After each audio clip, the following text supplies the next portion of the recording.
এখন আমরা যে টপিকটা দেখব সেটা হচ্ছে সি প্রোগ্রামিং এর ডাটা টাইপ বলতে কি বোঝায়। আমরা যখন সি প্রোগ্রাম করতে যাব তখন বিশেষ করে আপনাদের এখানে 4 ধরনের ডাটা বা বইতে 4 ধরনের ডাটা নিয়ে আলোচনা করা হয়েছে।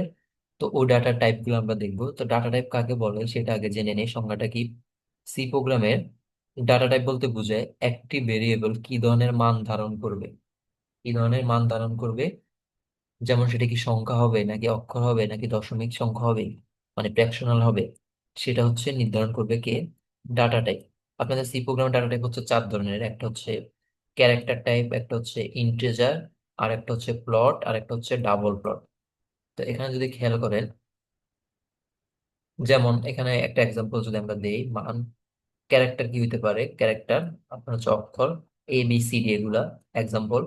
পূর্ণ সংখ্যা, দেখেন পূর্ণ সংখ্যা হচ্ছে আপনার 20 একটি পূর্ণ সংখ্যা। আর যদি প্লট বলে তার মানে হচ্ছে দশমিক সংখ্যা বা আপনি বলতে পারেন ভগ্নাংশ সংখ্যা, সেটা হচ্ছে দেখেন 5.6। যদি 5 লিখতাম শুধু, তাহলে 5 হচ্ছে কি পূর্ণ সংখ্যা আইএনটি। বাট যখন 5-এর সাথে দশমিক দিয়ে 6 আছে তখন সেটা প্লট। আর ডাবল প্লট কাকে বলে, ডাবল প্লট হচ্ছে বা ডাবল কাকে বলে, দেখেন 5.6 ছিল, আর এখানে দেখেন কত আছে, 60 দশমিক, ধরেন 7, 5, 2, 5। দশমিকের পরে যখন একাধিক সংখ্যা থাকবে তখন সেটাকে বলা হবে ডাবল। এবার কোনটার জন্য কি ইউজ করবেন, ফরম্যাটটা কি, যখন ক্যারেক্টার হবে ক্যারেক্টারের প্রথম অক্ষর সি দিয়ে শুরু করে, পার্সেন্টেজ সি বা অনেকে মডুলাস বলে। তারপর হচ্ছে ইন্টেজার সংখ্যা। এখন ইন্টিজার সংখ্যা হচ্ছে, এখানে ডি কেন ব্যবহার করা হয়, এটা হচ্ছে ডেসিমেল সংখ্যা। তো ডেসিমেল সংখ্যা হচ্ছে আপনার ডি দিয়ে, এজন্যই বলা হয় যখন পূর্ণ সংখ্যা হবে পার্সেন্টেজ ডি ব্যবহার করতে হবে। আর যখন হচ্ছে প্লট মানে দশমিক সংখ্যা তখন প্রথম অক্ষর এফ ইউজ করতে হবে।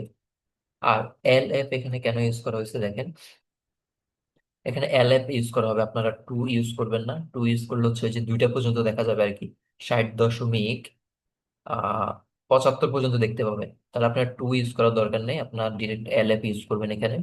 তাহলে যেটা বলতেছিলাম, এফ আর এল এফ এর মাঝে ডিফারেন্স হচ্ছে, যদি দশমিকের পর একটি সংখ্যা থাকে তাহলে এফ, আর দশমিকের পরে যখন আরো বেশি সংখ্যা থাকবে তখন বলা হবে এল এফ।